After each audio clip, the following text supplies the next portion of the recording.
बिस्मिल्लाहिर्रहमानिर्रहीम। अस्सलाम वालेकुम, वेलकम टू माय चैनल। आज मैं आपके साथ शेयर कर रही हूँ घर में देसी घी बनाने का तरीका। वैसे तो सब लोग ही घर में देसी घी बना सकते हैं, बहुत आसानी से इसकी रेसिपी होती है, लेकिन मैं जो अपना तरीके से बनाती हूँ मैं आपके साथ वो रेसिपी शेयर कर रही हूँ। मक्खन मैंने बाज़ार से ही लिया था और बाज़ार के मक्खन से देखें कितना अच्छा देसी घी मैंने घर में ही बनाया है। खुशबू और टेस्ट दोनों ही बहुत अच्छे थे इसके। तो आइए मैं आपके साथ इसकी रेसिपी शेयर करती हूँ। तो ये देखिए, मार्केट से ले लिया था मैंने मक्खन ऐसा खुला ही मिलता है, ऐसे डब्बों में अलग अलग उन्होंने अलग वेट से डाल के रखा होता है। तो ये 1 kg से थोड़ा ज़्यादा ही था और इसी मक्खन से मैं देसी घी बनाऊँगी। और ये देखिए, एक पैन को रख दिया है मैंने चूल्हे पे। चूल्हे को मैंने हल्का सा ऑन कर लिया था और ये सारा मक्खन जो है मैंने पैन में डाल दिया है। स्लो फ्लेम पे ही इसको भी मैं पकाऊंगी ताकि ये मक्खन जो है फिर जले नहीं। तो जब ये अच्छे से बॉयल आ जाएगा, इसमें सारा मक्खन मेल्ट हो जाएगा, तो बाकी का फिर मैं आपको साथ साथ दिखाती रहूँगी। तो ये देखिए, अब इसमें बॉयल आ चुका है और साथ साथ में मैं चम्मच से चलाती रहूँगी इसको ताकि ये सारा मक्खन जो है इसमें मेल्ट हो जाए।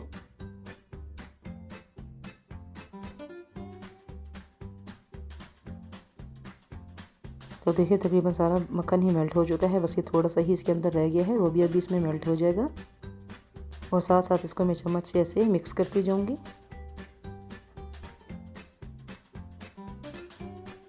तो ये देखिए, बिल्कुल स्लो फ्लेम पे ही इसको मैं पका रही हूँ। तो ये देखिए, इसमें खूब अच्छे से इसमें बॉयल आ चुका है और अब मक्खन के ऊपर ये जो सफ़ेद झाग सी आ गई है, इसको ऐसे चम्मच से निकाल लेना है, इसको यूज़ नहीं करना है। तो ये देखिए, अलग से मैंने एक बाउल ले ली है, उसमें ये सारी झाग जो है इसमें डालती जाऊंगी।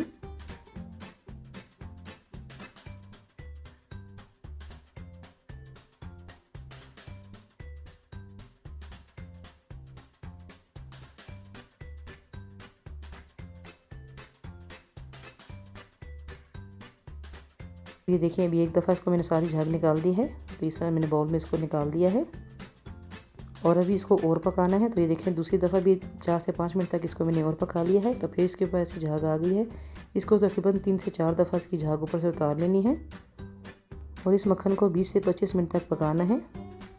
और जितनी दफ़ा भी झाग आती रहेगी इसको मैं हटाती जाऊँगी इसके ऊपर से। तो ये देखें, अभी तीसरी दफ़ा इसके ऊपर से मैं ये झाग हटा रही हूँ।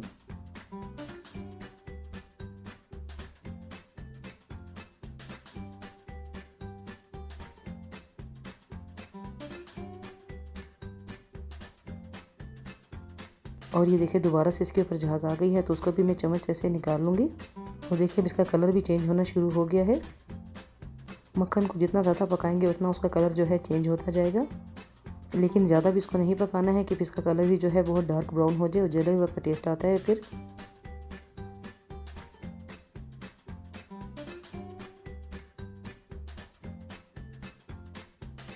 तो ये देखिए, अब इसका कलर जो है कितना डार्क हो गया है।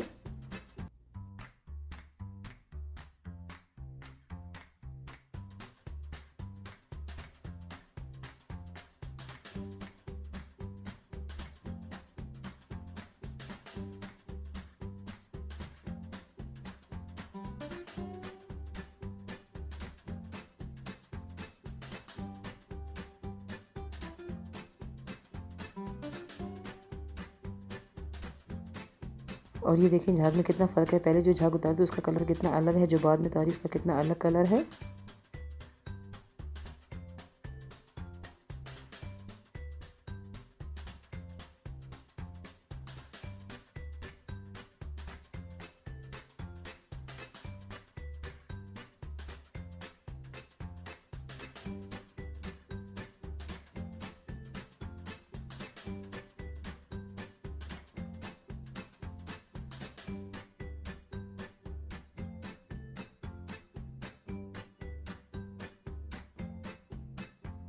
तो ये देखें, मक्खन जो है अच्छे तरीके से पक चुका है, देसी घी जो है बिल्कुल तैयार है। बस अब आखिरी दफ़ा इसके ऊपर से मैंने ये झाग उतार दी है, तो उसका कलर आप देखें बिल्कुल ऑरेंज सा इसका कलर हो गया है।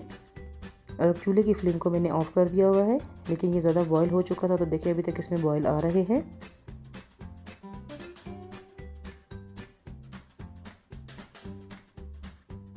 और अब देखिए, इसमें बहुत ही हल्की सी झाग है, इसको भी मैं हटा दूँगी।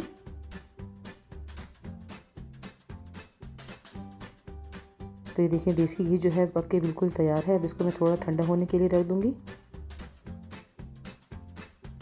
तो देखिए, जब इसका टेम्परेचर थोड़ा सा जो है ठंडा हो गया, तो फिर अब इसको मैं छान लेती हूँ। ताकि थोड़ा बहुत जो भी होगा इसके अंदर झाग वगैरह तो वो भी इसमें से निकल जाएगी।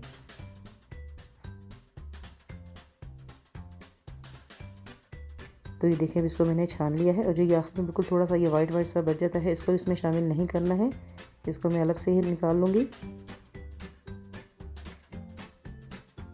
तो ये देखिए माशाल्लाह कितना अच्छा देसी घी ये तैयार हो चुका है। तो देखिए अब देसी घी को मैं इस जार में डाल दूँगी। जार को मैंने पहले अच्छे से वॉश कर लिया था, फिर मैंने इसको खूब अच्छे से ड्राई कर लिया था ताकि इसमें कोई पानी ना रहे। और अब देसी घी को मैं इस जार में डाल दूँगी।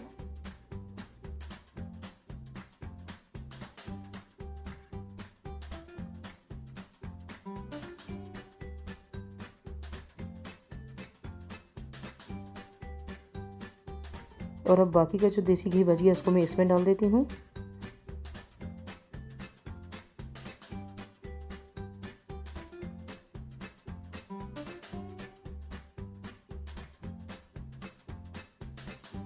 अभी ये देसी घी जो है रूम टेम्परेचर पे है, अभी इसीलिए मेल्ट है क्योंकि आजकल गर्मी का सीज़न है, तो उसमें भी रूम टेम्परेचर पे घी जो है ऐसे ही रहता है।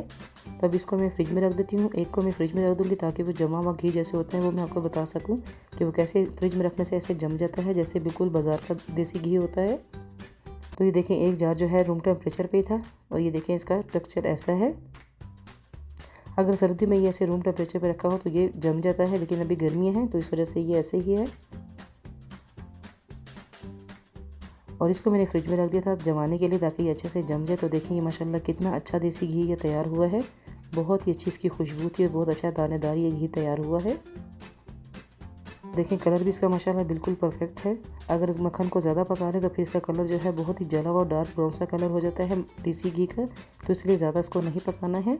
सब लोग अलग अलग तरीके से मक्खन से देसी घी बनाते हैं। कुछ लोग तो आटा बीच में डालते हैं ताकि जो झाग आती है इसके ऊपर वो मक्खन में नीचे ही बैठ जाए, लेकिन मैं बस ऐसे सिंपल तरीके से ही देसी घी बनाती हूँ।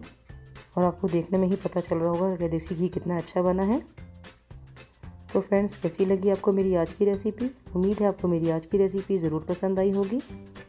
अगर आपको मेरी वीडियो अच्छी लगी तो मेरी वीडियो को लाइक करें, शेयर करें अपनी फैमिली और फ्रेंड्स के साथ। मेरे चैनल को सब्सक्राइब करना ना भूलें, बेल आइकन को ज़रूर क्लिक करें ताकि मेरी हर नई आने वाली वीडियो का नोटिफिकेशन सबसे पहले आपको मिले।